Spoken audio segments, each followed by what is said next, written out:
देखो हमारा second chapter चल रहा है पीरियोडिक क्लासिफिकेशन ऑफ एलिमेंट्स। तो हम लोगों ने अब तक क्या देखा?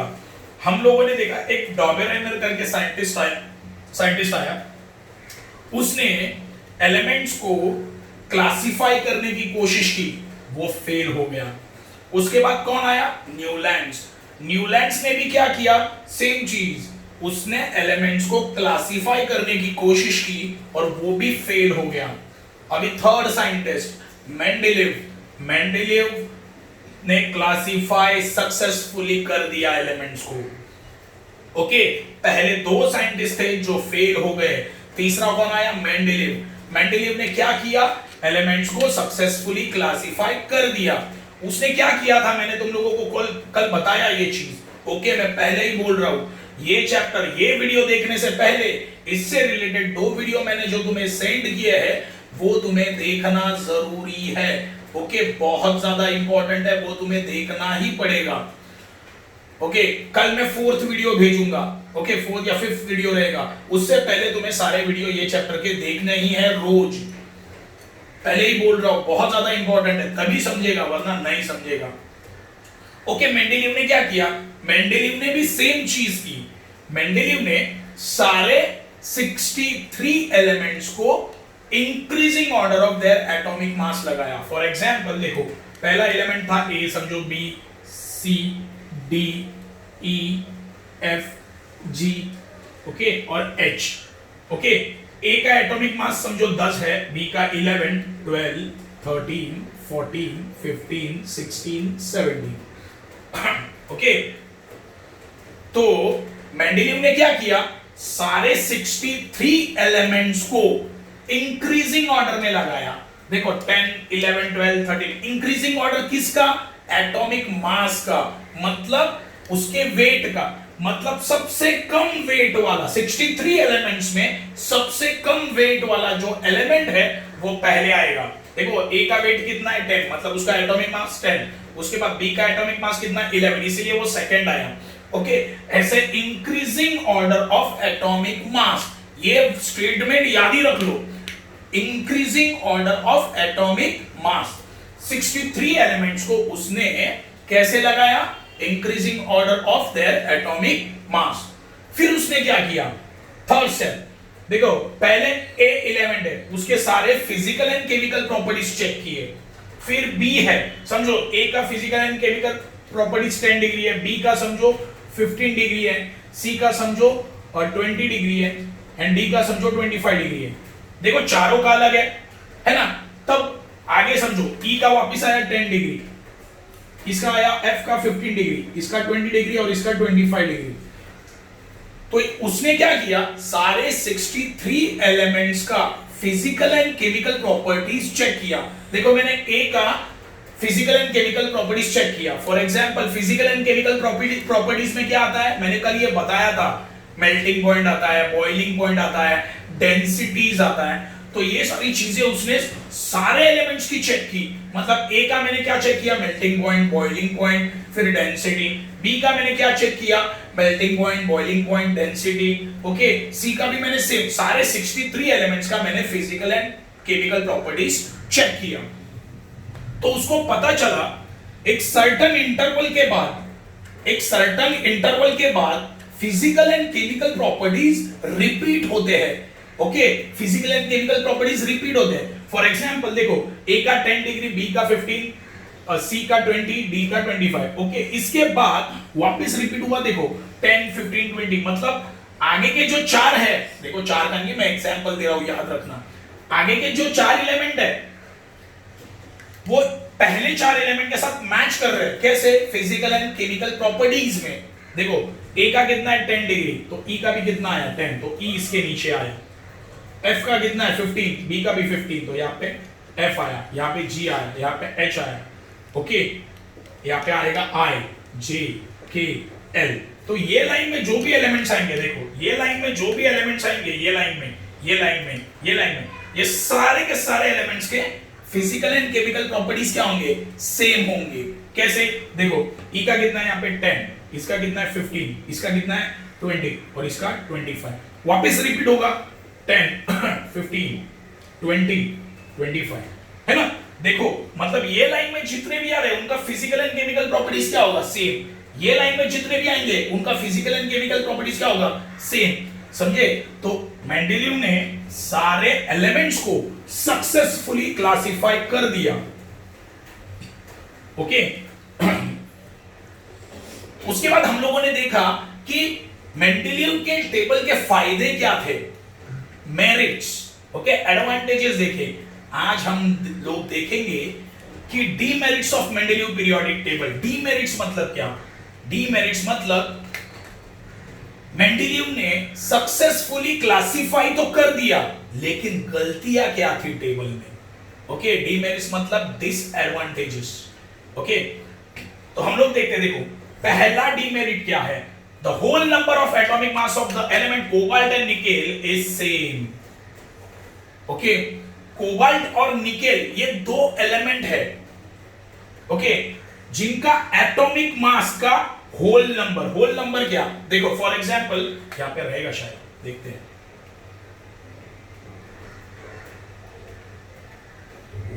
कोबाल्ट निकेल,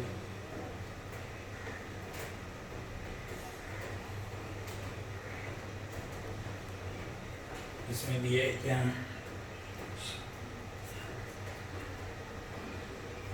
एक मिनट, हाँ देखो कोबाल्ट एंड निकेल, देखो कोबाल्ट का एटॉमिक मास कितना है, कोबाल्ट का एटॉमिक मास 59 है, देखो यहां पे लिखा है कोबाल्ट का एटॉमिक मास 59, और निकेल का भी कितना है, निकेल का भी एटॉमिक मास कितना है 59, दोनों का भी एटॉमिक मास सेम है। तो पहले कौन आएगा, पहले कौन आएगा, इसमें कंफ्यूजन था, उसने क्या लिखा कोबाल्ट बाद में निकेल, क्यों निकेल पहले क्यों नहीं, कोबाल्ट बाद में क्यों नहीं, ये उसने एक्सप्लेन नहीं किया, तो वो उसका डिसएडवांटेज हुआ।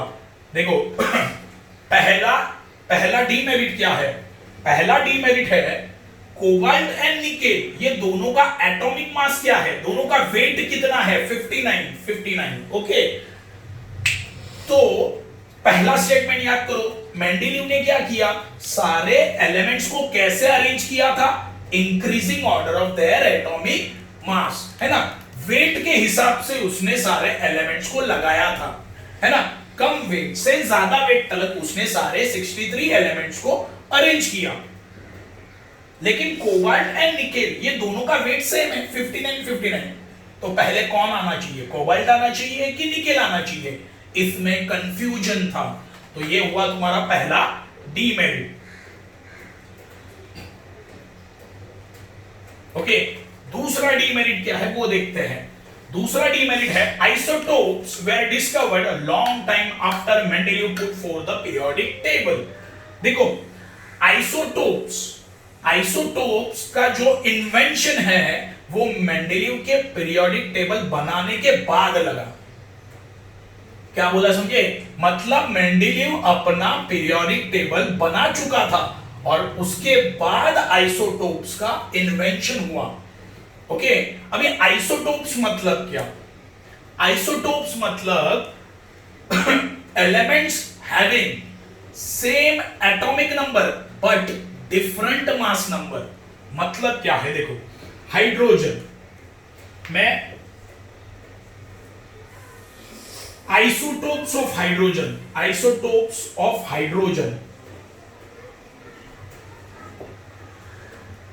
एग्जाम्पल ले रहा हूं, देखो हाइड्रोजन का एटॉमिक मास है 1 देखो याद रखना, अगर किसी एलिमेंट को मुझे लिखना है, किसी एलिमेंट का अगर मुझे एटॉमिक मास लिखना है और एटॉमिक नंबर लिखना है तो कैसे लिखा जाता है, देखो फॉर्मूला है, फॉर्मूला याद रखना, ये यहां पे नहीं दिया, मैं बता देता हूं। एलिमेंट उसके सर के ऊपर आएगा A और उसके बेस के ऊपर आएगा Z। देखो एलिमेंट लिखा, सर के ऊपर आया A मतलब एटॉमिक मास, हाँ A मतलब एटॉमिक मास एंड Z मतलब एटॉमिक नंबर। ओके, A मतलब क्या, A मतलब एटॉमिक मास एंड Z मतलब एटॉमिक नंबर। याद रखना A मतलब क्या, एटॉमिक मास, एंड Z मतलब क्या, एटॉमिक नंबर। तो देखो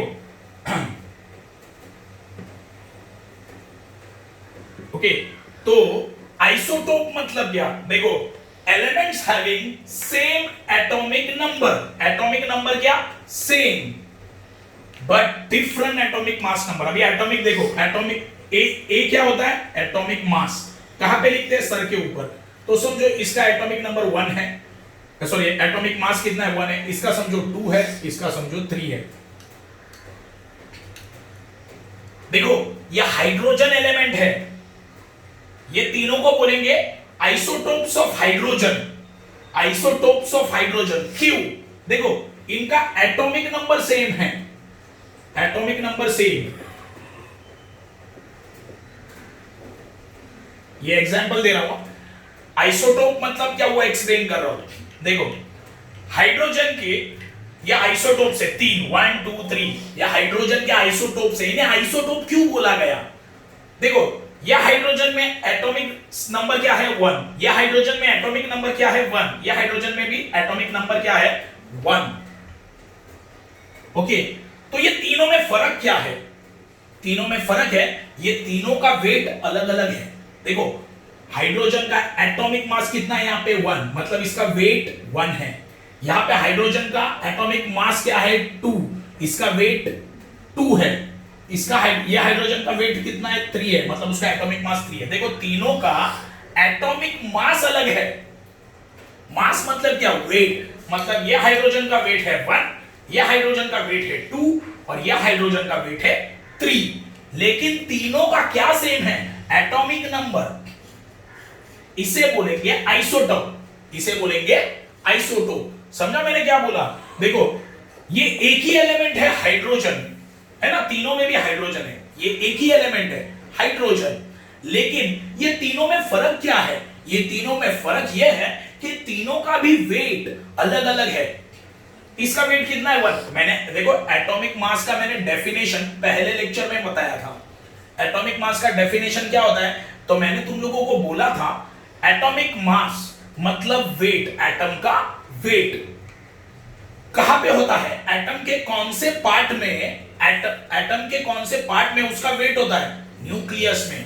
तो न्यूक्लियस में होता क्या है, प्रोटॉन एंड न्यूट्रॉन, समझे, proton and neutron.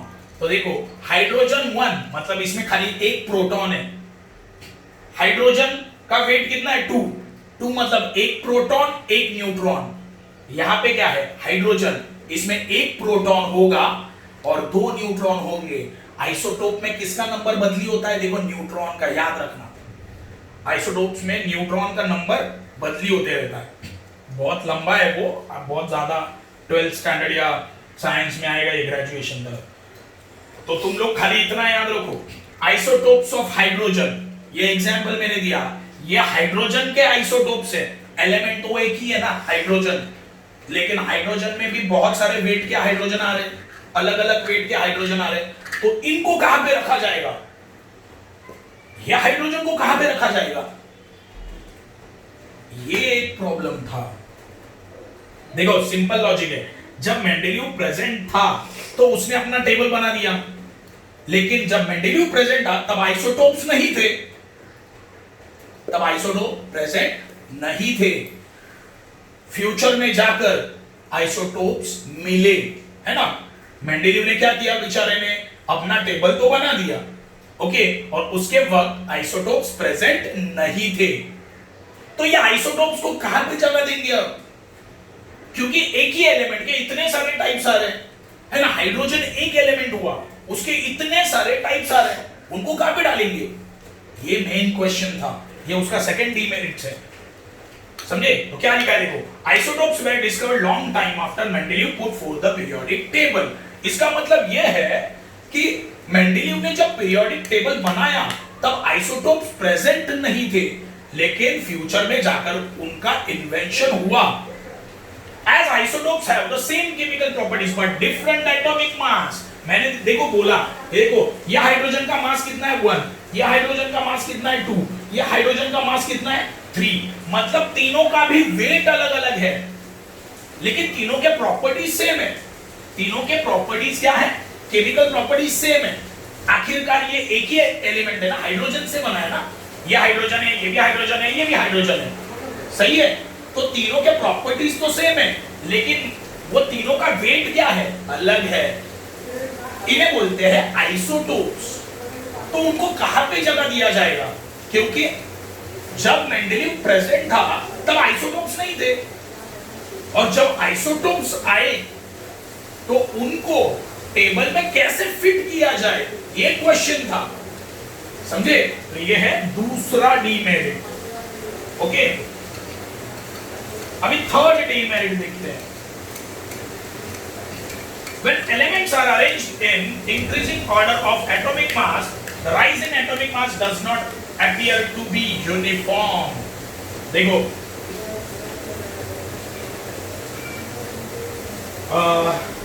Third demerit क्या बोल रहा है? मेंडेलीव ने क्या किया? ए बी और समझो यहाँ पे ब्लैंक छोड़ दिया, समझो यहाँ पे A B C D E. Okay, इसका एटॉमिक मास समझो 11 है, इसका समझो 10 है, इसका 10 है, इसका 11 है, इसका समझो 14 है, इसका कितना है समझो 15 है। तो थर्ड डीमेरिट क्या है कि जब एटॉमिक मास को देखते हैं ना तो दो एलिमेंट, देखो इसने मेंडेलीव ने यहाँ पे ब्लैंक स्पेस छोड़ा, ऐसा समझ लो। ये दो एटॉम के बीच में, सॉरी ये दो एलिमेंट्स के बीच में कितने एलिमेंट्स आएंगे और ये पक्का नहीं बोल सकते थे। क्यों? देखो लॉजिक लगाओ, लॉजिक। ये तो इसका वेट कितना है? ए का वेट 10 है, बी का वेट 11 है, तो ऐसा भी आ सकता है ना, सी 11.2 और एक एलिमेंट आ गया 11.4, 11 से ज्यादा है ना, तो मतलब दो एलिमेंट के बीच में और कितने एलिमेंट आएंगे वो पक्का नहीं बोल सकते थे। क्योंकि देखो जो एटॉमिक वेट है, जो एटॉमिक वेट है वो यूनिफॉर्मली इंक्रीज नहीं हो रहा था। यूनिफॉर्मली इंक्रीज मतलब क्या? देखो इसके और इसके बीच में कितने का गैप है? 1 का। इसके और इसके बीच में कितने का गैप है? 1 का। तो ये पक्का बोल सकते हो क्या कि यहाँ पे जो एलिमेंट आएगा वो दोनों के बीच का गैप कितना होगा? 1। मतलब यहाँ पे 10 और 11, इसके बीच का गैप कितना है? 1 का। तो आगे कितना आना चाहिए? 12 है ना?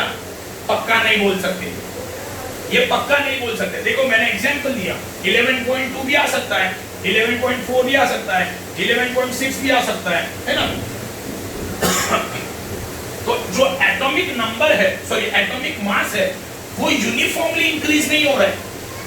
यूनिफॉर्मली मतलब जो डिफरेंस है, देखो ए एंड बी का डिफरेंस कितना है? 1 का डिफरेंस है मास में, यहाँ पे भी कितना है? 1 का। तो ये हम लोग पक्का नहीं बोल सकते कि यहाँ पे जो एलिमेंट आने वाला है इसका और बी के बीच का जो डिफरेंस है वो 1 का है, नहीं बोल सकते, यूनिफॉर्म नहीं है, यूनिफॉर्मली इंक्रीज नहीं हो रहा है वो। सही है ना? मैं क्या बोल रहा समझा? क्योंकि एटॉमिक मास के जो बीच का डिफरेंस है वो यूनिफॉर्मली इंक्रीज नहीं हो रहा है। यूनिफॉर्मली मतलब क्या कि डिफरेंस सेम नहीं है। जैसे 10 एंड 11 डिफरेंस 1 का है, यहाँ पे समझो 15 है, यहाँ पे 17 है। देखो ये दो एलिमेंट है, इनका बीच का डिफरेंस कितना है? 1 का है। आगे देखो ये दोनों के बीच का डिफरेंस कितने का है? 3 का है। डिफरेंस सेम है क्या? नहीं। तो ये यूनिफॉर्मली इंक्रीज हो रहा है क्या? जो एटॉमिक मास है, देखो ये क्या है? 10 11 एटॉमिक मास है, 14 17 ये भी एटॉमिक मास है, सही है? तो ये एटॉमिक मास जो है वो यूनिफॉर्मली इंक्रीज हो रहा है क्या? नहीं। क्यों? डिफरेंस सेम है क्या? नहीं है, तो यूनिफॉर्मली इंक्रीज नहीं हो रहा है। तो हम लोग ये अंदाजा नहीं लगा सकते कि दो एलिमेंट के बीच में और कितने एलिमेंट आएंगे। फॉर एग्जाम्पल देखो यहाँ पे 11 है, इसके बाद कौन सा आएगा? 12 आएगा, 13 आएगा? नहीं बोल सकते। क्यों? क्यों? क्योंकि 11.2 भी आ सकता है, 11.4 भी आ सकता है, 11.6 भी आ सकता है ना? मतलब दो एलिमेंट के बीच में और कितने एलिमेंट आएंगे वो हम लोग पक्का नहीं बोल सकते, ये उसका थर्ड डीमेरिट है।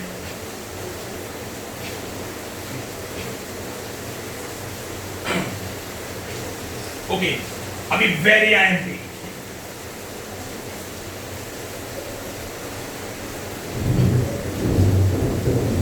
फोर्थ वाला very IMP, position of hydrogen. Hydrogen shows similarity between halogen. Group 7. For example, the molecular formula of hydrogen is H2, while the molecular formula of fluorine and chlorine is F2.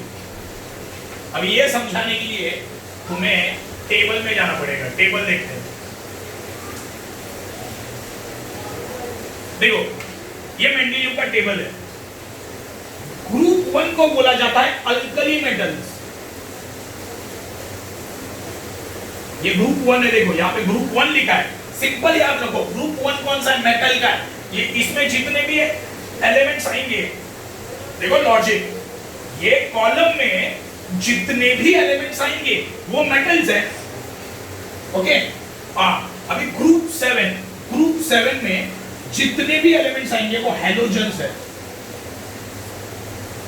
Okay, ये हुआ तुम्हारा group 7 और ये हुआ तुम्हारा group 1।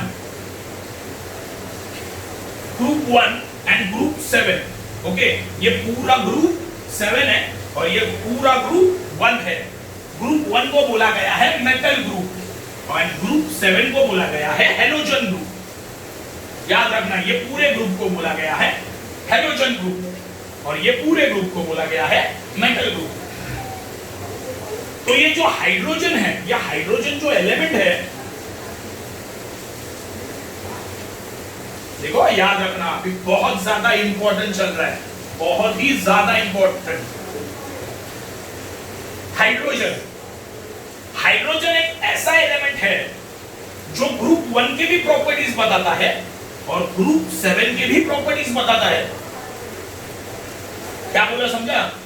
Hydrogen एक ऐसा element है जो ग्रुप 1 के मतलब मेटल के प्रॉपर्टी भी बताता है एंड ग्रुप 7 के मतलब हैलोजन की भी प्रॉपर्टी बताता है। तो उसे ग्रुप 1 में ही क्यों डाला? देखो हाइड्रोजन है यहाँ पे ग्रुप 1 में, ये ग्रुप में क्यों नहीं डाला? फोर्थ प्रॉपर्टी समझा? फोर्थ प्रॉपर्टी समझा, सॉरी फोर्थ डीमेरिट समझा? देखो यहां पे बहुत ही ज्यादा इंपॉर्टेंट टॉपिक चल रहा है। ओके, फोर्थ पॉइंट देखो, मेंडेलियम ने जो टेबल बनाया उसमें ग्रुप 1 कौन सा ग्रुप है? Metal group. मतलब ग्रुप 1 में जितने भी एलिमेंट आएंगे, देखो लिथियम, सोडियम, ये सब मेटल्स है। ये ग्रुप 1 में जितने भी चीजें आएंगी, जितने भी एलिमेंट्स आएंगे वो सब मेटल्स है। और ये ग्रुप 7 है, ग्रुप 7 में जितने भी एलिमेंट्स आएंगे वो हैलोजन्स है। ओके, तो हाइड्रोजन एक ऐसा एलिमेंट है जो ग्रुप 1 की भी प्रॉपर्टी बताता है, मतलब मेटल के प्रॉपर्टी बताता है, और ग्रुप 7 की भी प्रॉपर्टी बताता है, मतलब हैलोजन का भी प्रॉपर्टी बताता है वो।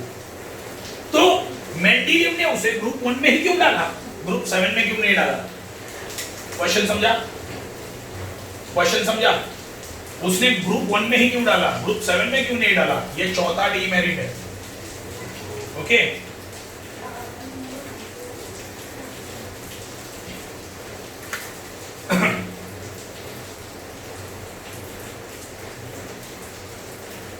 देखो एग्जाम्पल दिया है, यहाँ पे एग्जाम्पल है, वो भी एक्सप्लेन कर देता हूं। देखो हाइड्रोजन, अभी मैं ग्रुप 7 के बारे में,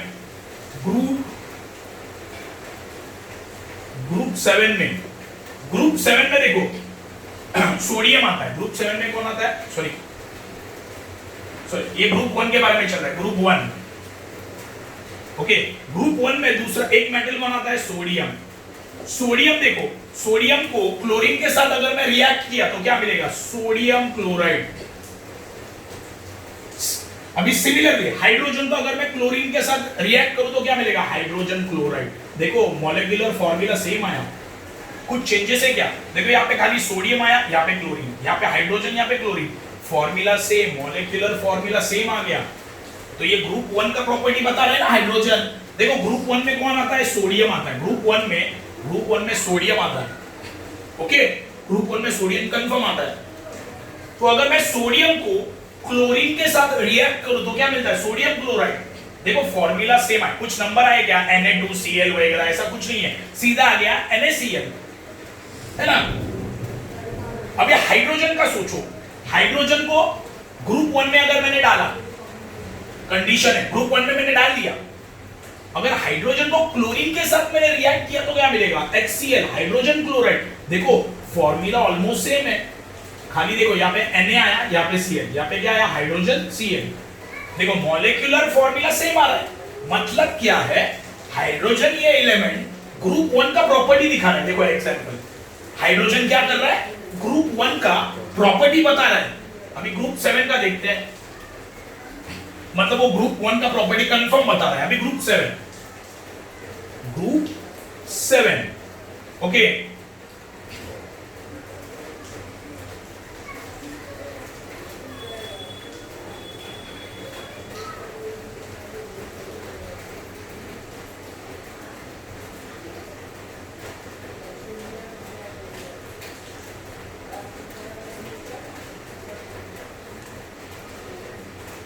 ग्रुप 7 में क्या आ रहा है देखते हैं।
देखो ग्रुप 7 में हाइड्रोजन का फॉर्मूला क्या है, H2। ग्रुप 7 में हाइड्रोजन का फॉर्मूला क्या है, ग्रुप 7 में H2 एंड क्लोरीन का फॉर्मूला Cl2। देखो ये जो क्लोरीन है ये आता है ग्रुप 7 में आता है। क्लोरीन कहां पे आता है, ग्रुप 7 में आता है, याद रखना। ग्रुप 7 में अगर मैं हाइड्रोजन को रखूं, देखो ग्रुप 1 में रखा तो क्या मिला, देखिए अभी ग्रुप 7 में अगर मैं हाइड्रोजन को रखता हूं तो क्या होगा, देखो H2 हाइड्रोजन का फॉर्मूला है ग्रुप 7 में H2। ओके, तो अगर हाइड्रोजन को मैं सोडियम के साथ रिएक्ट करूं तो क्या मिलेगा, NaH, sodium hydroxide, sorry sodium hydride. Okay, और यहां पे क्लोरीन को अगर सोडियम के साथ रिएक्ट करूं तो क्या मिलेगा, NaCl। देखो ग्रुप 7 का प्रॉपर्टीज देखो, ग्रुप 7 में हाइड्रोजन को अगर मैं सोडियम के साथ रिएक्ट करूं तो क्या मिलेगा, NaH। Okay, sodium hydride. और यहाँ पे ग्रुप 7 में अगर मैं क्लोरीन को सोडियम के साथ रिएक्ट करूं तो क्या मिलेगा, सोडियम क्लोराइड। मतलब क्या है, देखो यहाँ पे क्लोरीन लास्ट में आया, यहाँ पे हाइड्रोजन भी साथ लास्ट में आया, यहाँ पे सोडियम पहले आ गया। सिमिलर है ना। देखो मैंने हाइड्रोजन को किसके साथ रिएक्ट किया, सोडियम के साथ, क्या मिला, NaH। समझे, तो हाइड्रोजन किधर गया, लास्ट में गया, समझे। यहाँ पे क्लोरीन को किसके साथ रिएक्ट किया, सोडियम के साथ, तो क्लोरीन कहां पे गया, लास्ट में गया, सोडियम पहले आया, यहाँ पे भी सोडियम पहले आ गया। तो ये ग्रुप 7 का भी प्रॉपर्टी सेम बता रहा है। मतलब क्या है, हाइड्रोजन एक ऐसा एलिमेंट है जो ग्रुप 1 के भी प्रॉपर्टीज बताता है और ग्रुप 7 के भी प्रॉपर्टीज बताता है। सिंपल है, ये याद रखना, ये सिंपल चीज याद रखना। अभी मैंने जो एग्जांपल दिया, मतलब सॉरी मैंने जो तुम लोगों को थ्योरी एक्सप्लेन किया ना वो याद रख लेना। ऑटोमेटिकली क्लियर हो जाएगा। देखो हाइड्रोजन ग्रुप 1 के भी प्रॉपर्टी बताता है, ग्रुप 7 के भी प्रॉपर्टी बताता है। ग्रुप 1 कौन सा ग्रुप है? Metal group. ग्रुप 7 कौन सा ग्रुप है? हैलोजन। तो हाइड्रोजन एक ऐसा एलिमेंट है जो ग्रुप 1 का भी प्रॉपर्टी बताता है, ग्रुप 7 का भी प्रॉपर्टी बताता है। तो उसको ग्रुप 1 में रखा जाए या ग्रुप 7 में रखा जाए? मेंडेलीव ने हाइड्रोजन को ग्रुप 1 में रखा है। देखो क्यों, ये नहीं पता चला। समझे? ये पूरा मेंडेलीव का डीमेरिट्स हो गया। मतलब इसका मतलब क्या है कि मेंडेलीव ने टेबल तो बनाया लेकिन उसमें बहुत सारी गलतियां भी थी। वो गलतियां हम लोगों ने पढ़ी। तो वो भी टेबल 100% राइट नहीं लग रहा था। ओके, वो भी टेबल, मेंडेलीव का जो टेबल था वो 100% राइट नहीं लग रहा था। तो इसीलिए और एक नया टेबल बनाया गया, उसका नाम है मॉडर्न पीरियोडिक टेबल। मतलब अभी हम लोगों ने क्या सीखा वो देखते हैं। डॉबेराइनर क्या हुआ? फेल हो गया।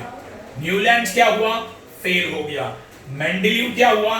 पास हो गया। मतलब उसने क्लासिफाई कर दिया सक्सेसफुली, लेकिन उसके टेबल में बहुत सारे प्रॉब्लम्स थे। तो वो प्रॉब्लम्स को निकालना जरूरी था, इसीलिए एक नया टेबल बनाया गया। वो टेबल का नाम है मॉडर्न पीरियोडिक टेबल। हम लोग मॉडर्न पीरियोडिक टेबल का पार्ट कल देखेंगे, बिकॉज मेन ये चैप्टर का अब तक का इंट्रोडक्शन पार्ट हो गया। ये समझो इंट्रोडक्शन ही है। ओके, ठीक है।